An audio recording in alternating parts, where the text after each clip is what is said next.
twongeye kubasuhuza tubaha ikaze ku kiganiro cyacu cy'uyu munsi. Uyu munsi turavuga kuri star fruit. Star fruit ifite utuntu dutanu, kamwe, bubiri, butatu, bune, butanu, nicyo kizayikubwira. Zikunze kuboneka mu masoko ariko zikagira ibihe byayo byihariye.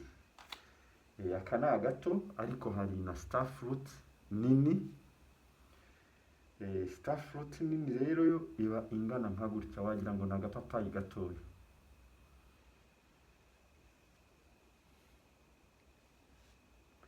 Uyu mwisho wayo ugira utuntu dutanu. Urabona ko isa n'ipapayi y'umuhondo rwose yagize ihiye. Iyi rero niyo bita star fruit. Star fruit rero turaza kuyivugaho. Iyi nayo ni star fruit ikuze, ifite icyo nakwita ubukure. Hari n'igihe tuza ari duto, urabona ko nk'utu ni duto kuri iyi. Iyi yarakuze cyane. Iyi star fruit rero ikaba ifite akamaro kanini mu mubiri w'umuntu. Ariko mbere y'uko tugira icyo tuvuga kuri star fruit, turagira ngo dusubire inyuma ho gato, tuvuge ku mpfu zitunguranye zikomeje kugariza isi. Impfu rero ni nyinshi. Abakurikiranaga leta y'Ubwongereza mwabonye ko icyemezo cyo kohereza abanyamahanga muri Afurika bakivanyeho, bariya baca mu nyanja n'abandi bahasanzwe badafite ibyangombwa byuzuye. Bakivanyeho kubera iki rero? Bakivanyeho kubera impfu nyinshi ziri mu gihugu cy'Ubwongereza. Izo mpfu nyinshi rero zikaba navuga ko ziteje impungenge, ariko leta z'isi zikaba zirimo ziragerageza guhisha, cyane cyane kubera ko muri iyi minsi ntabwo abantu bapfira rimwe, n'impfu ziba zitandukanye cyane. Ni ukuvuga ngo iyo umuntu atwara nk'ikamyo cyangwa bisi, ubwonko bugafunga kubera izo nakwita neurological diseases cyangwa se ibibazo by'ubwonko twavuzeho ubushize, ntabwo ushobora kuvuga ngo uwo muntu w'ikamyo yapfuye kubera ibibazo by'imiti idafite ubuziranenge byinjijwe mu mibiri y'abantu. Ntawe ubitekereza. Ariko kugira ngo ubwo bwonko bugeraho bwangirika, twabonye ko iyo bateye ku rutugu, umuti ujya muri systemic distributions y'umubiri wose. Bivuga ngo mu masaha 28 umuti uba ukwiye mu nyama 10 z'umubiri, 10 major internal organs, iba yazengurutse ku buryo igenda ikajya no mu cyo nakwita scleral system cyangwa se igikanka, ari nacyo kigize imisokoro.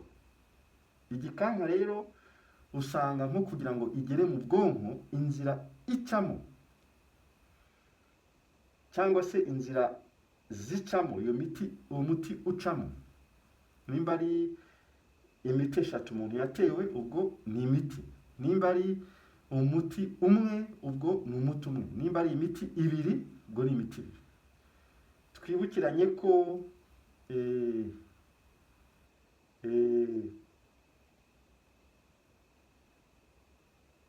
nka Moderna yari ifite icyo nakwita 40 billions ya lipid nanoparticles.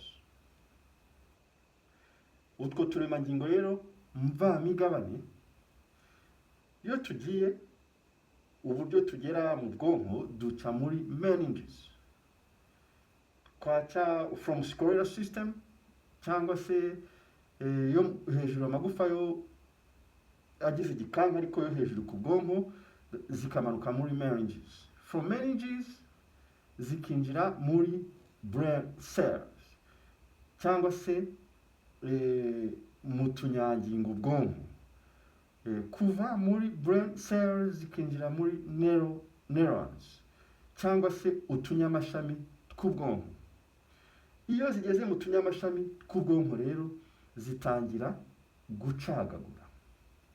gucagagura, muzajya mwumva cases nyinshi z'abantu bapfa ugasanga ngo umuntu ngo yari yicaye ku meza arapfuye, ukumva ngo umuntu yari yicaye mu modoka ngo arapfuye, wajya gukurikira amateka ugasanga yatewe inyicamubiri karahabutaka spike protein ifitemo ikirungo twavuzeho bushize cyitwa SV40,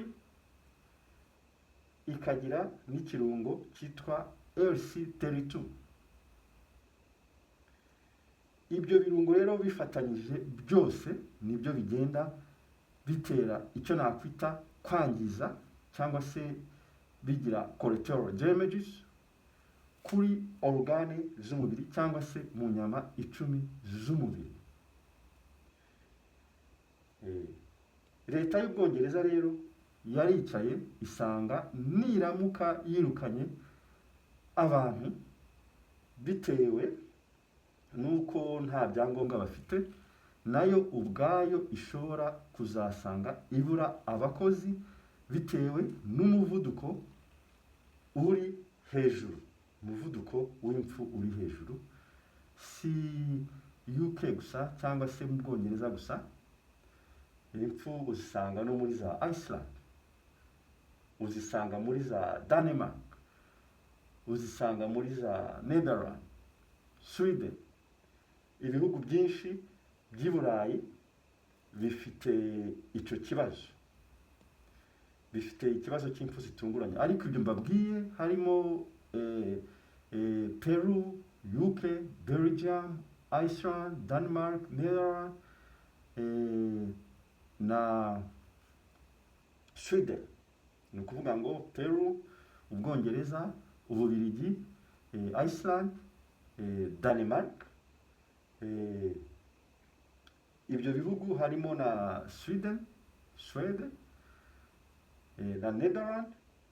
Ibyo bihugu byo birimo impfu zihuse kubera kanseri ni nyinshi cyane, biza ibyo bihugu ko ari 7 biza ku mwanya wa mbere mu mpfu ziri hejuru n'amakanseri. Hakaba n'ibindi bihugu bitavugwa byo muri Afurika y'Amajyepfo cyane, za South Africa, nabyo birimo impfu nyinshi zitunguranye. Ibihugu nka bya Morocco hejuru nabyo birimo impfu nyinshi cyane zitavugwa. Ibihugu usanga nka za Namibia, ibihugu byinshi cyane. East Africa nayo hari ibihugu bifite igipimo cyo hejuru mu turemangingo mvamigabane. Abantu rero nubwo badapfira rimwe, ariko ikigaragara nuko mu myaka 10 bitewe nuko n'abatari gupfa bafite indwara zitandukanye, nuko bagiye kuzagenda bapfa gahoro gahoro, ikaba ya farashi igajutse igomba kwica 1/3 cy'abatuye isi, ibicishije indwara z'ibyorezo, ibicishije inzara n'intambara. Intambara zo zindi ziri mu nzira, n'inzara iri mu nzira, ariko impamvu haherwa ku farashi igandutse bavuga ngo indwara z'ibyorezo ni indwara z'ibyorezo abantu baterwamo. Niyo mpamvu OMS Bibiliya iyivuga nk'inyamaswa ivuye mu nyanja. Inyamaswa, ubundi inyanja ni abantu. Inyamaswa ni sisiteme y'imiyoborere, sisiteme ya politiki. Iyo bavuze inyamaswa muri Bibiliya, mujye mwumva sisiteme y'imiyoborere ya politiki n'inzego za politiki. Inyanja mujye mwumva amazi, abantu. Ni ukuvuga ngo iyo nyamaswa ivuye mu nyanja rero ikaba iri kugenda igira ubushobozi ku kiremwamuntu, kuko iyo abantu babyuka isi yose bapfutse iminwa bakamara imyaka 2-3 ibihaha badashobora guhumeka neza, kandi iyo ndwara bavuga ko barwaye bashoboraga kwivuza imiravumba, imibirizi, tangawize, tungurusumu, ahubwo ikibaho kikaba ari ukurwanya ibyo bintu byagombaga kuvura abantu mu buryo bwihuse, ahubwo bagashyira imbere imiti yabo, kugurisha imiti yabo, kuvuga ko ibindi bidakora. Mwarabibonye aho babahakanyije bose bapfuye. Muribuka abaperezida batandukanye harimo Magufuli, muribuka minisitiri w'intebe wa Madagascar n'abandi bari mu nzego z'ubuyobozi muri Afurika bahakanye. Noneho hakabaho n'ikiyongereye cyo kwanga imiti yose gakondo yashoboraga gufasha abantu mu kurwanya izo ndwara, iyo ndwara ya corona yari yaje. Aha rero abantu bakwiga iki? Abantu bakwiga ko mu myaka izaza bazirwanirira. Ni ukuvuga ngo kwirwanirira ni gute? Ni ukumenya uburyo wazamura ubudahangarwa bw'umubiri wawe, ukamenya uburyo wakongera imbaraga z'umubiri wawe, kubera ko bizakomera kurushaho.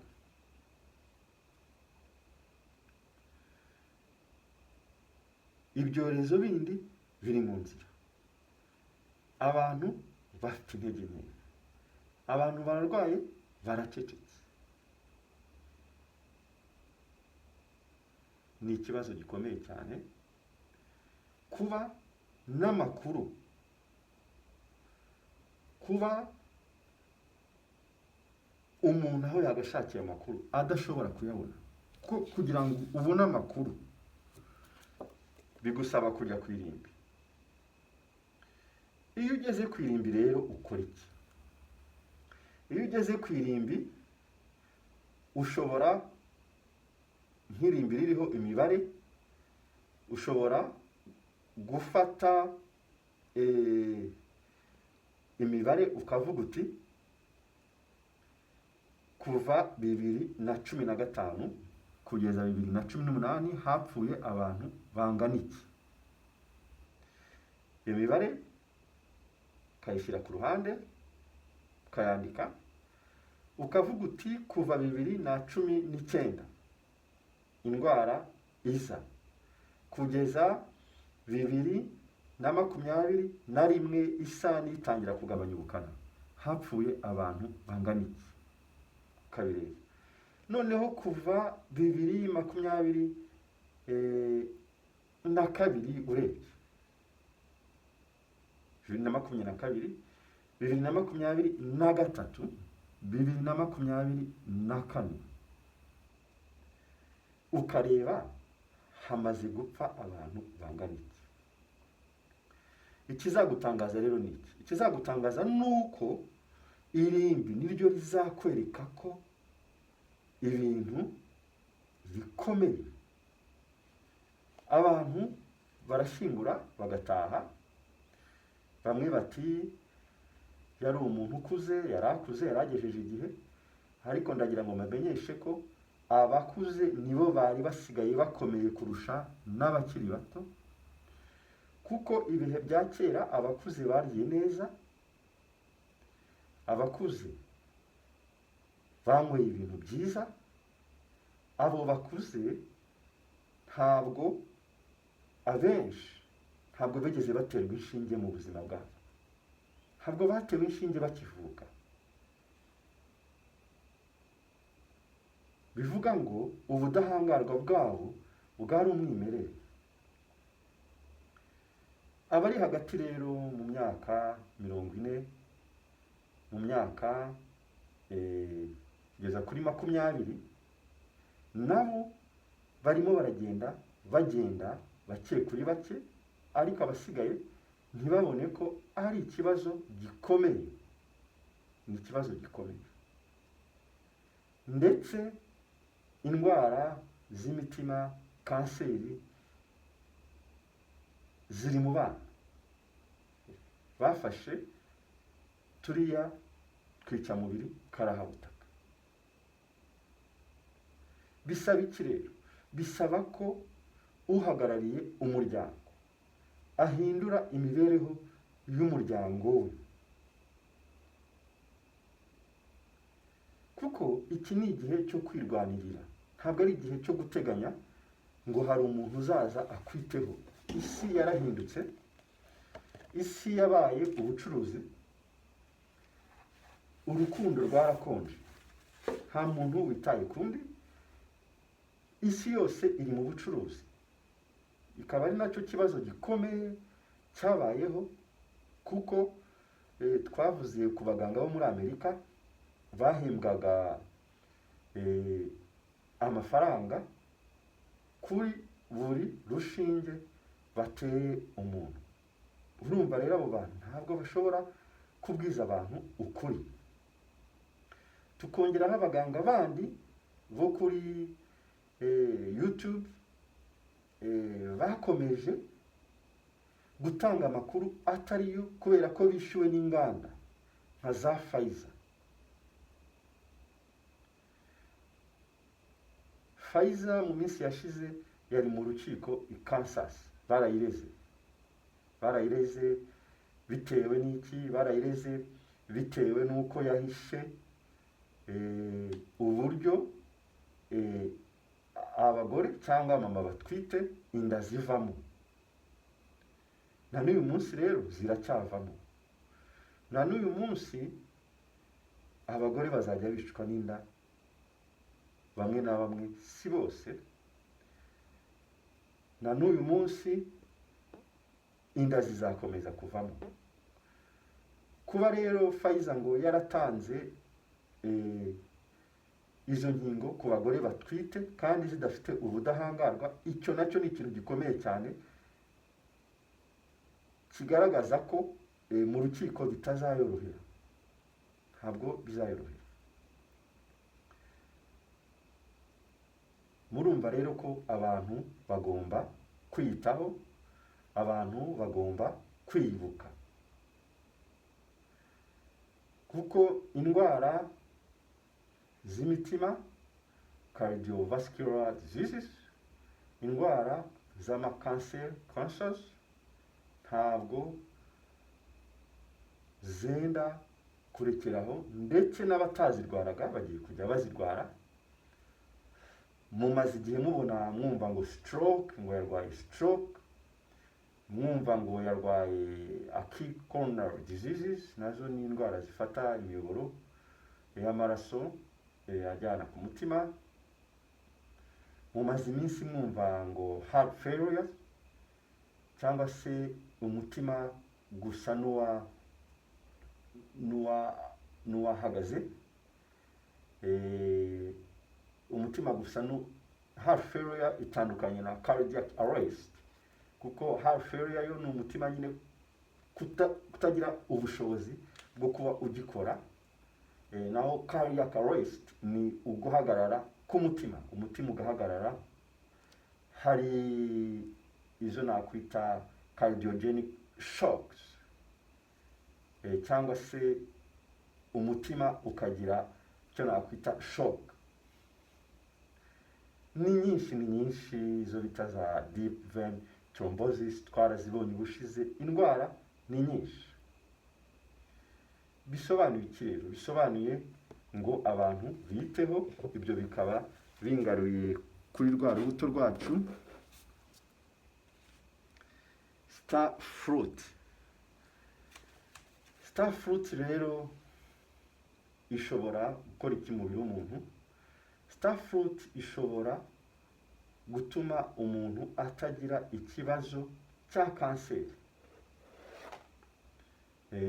Mu rundi rurimi bayita, muri Aziya bayita carambera, mu Cyongereza yitwa cane apple, Abagande bayita muzadibu.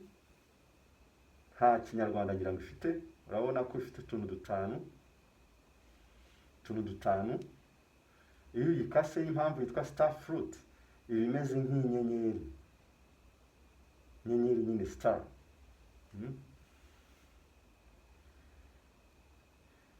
Ikaba rero ifite akamaro cyane bitewe n'uko mu ndwara ahanini z'uyu munsi ari indwara z'ubushye, icyo nakwita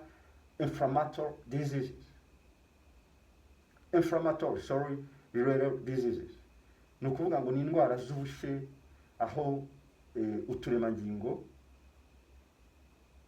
mvamigabane tuza tugatwika. Bisaba iki rero? Bisaba ikintu gifite intungamubiri, ariyo iyi star fruit twabazaniye, kuko ntabwo turi bujye mu ntungamubiri nyinshi nka za protein cyangwa se fiber cyangwa fibre, calorie, carbohydrate, folate. Ntabwo turi bujye mu bintu byinshi, gusa ifite vitamine nyinshi n'imyunyungugu. Za potassium urayibuka mu gukora neza k'umutima, na magnesium mu gukora neza kw'imiyoboro y'amaraso. Vitamine C yo ni nyinshi cyane muri iyi star fruit. Ifite za phosphorus mu magufa, mu gufasha amagufa. Ifite sodium na copper. Sodium na copper rero si mu magufa gusa, ni mu mutima, ni muri internal organs nyinshi zishoboka. Ikaba ifite umwihariko mu gukora ku buryo glucose cyangwa se glucose igabanuka mu mubiri. Kuvuga ngo igira kuringaniza kw'isukari mu mubiri, cyangwa se icyo nakwita balance of blood sugar, cyangwa blood sugar level balance, kugira ngo isukari igire igipimo kiringaniye. Igabanya cholesterol, ikagira immune boosting ability, cyangwa se ikongera imbaraga mu mubiri w'umuntu. Ifasha umutima, twabivuze. Ikagabanya ibinure mu mwijima, by'umwihariko ikarinda liver cancer cyangwa kanseri y'umwijima. Star fruit rero muyikoreshe. Ku bakunda kugabanya ibiro, nta biro yongera, ahubwo icagagura ibinure. Niyo mpamvu igabanya cholesterol muri system ya cholesterol lowering. Ikindi cy'umwihariko, indwara z'umutima twabonye za myocarditis, gushya kw'inyama y'umutima cyangwa se gushya kwa kushi iri hejuru y'inyama y'umutima, pericarditis, myocarditis, twarabibonye. Iyi star fruit izabafasha cyane. Muyikoreshe mu kwirinda hato mutazaba muri ba bandi uturemangingo mvamigabane tuvanze n'inyicamubiri karabutaka tuzarwaza amakanseri. Muyihige, mwishake. Abari muri Burundi, Rwanda, wenda na Congo, aho ngaho bashobora kwituma Tanzania mu gihe bayibuze aho hafi, bashobora kwituma Kenya na Uganda. Abantu bahige imiti, abantu bahige ibintu bibafitiye akamaro. Starfruit rero izabafasha mu kwirinda amakanseri, izabafasha mu kwirinda indwara z'umutima, izabafasha mu kuvana ibinure mu mwijima, izabafasha mu kugabanya cholesterol, izabafasha mu kurinda no gukomeza ubudahangarwa bw'umutima, kuko twabonye ko ifite potassium iri mu kigero cyo hejuru. Ariko by'umwihariko izongera abasirikare b'umubiri wanyu. Muyikoreshe rero. Murakoze. Mwari kumwe na Master Kata.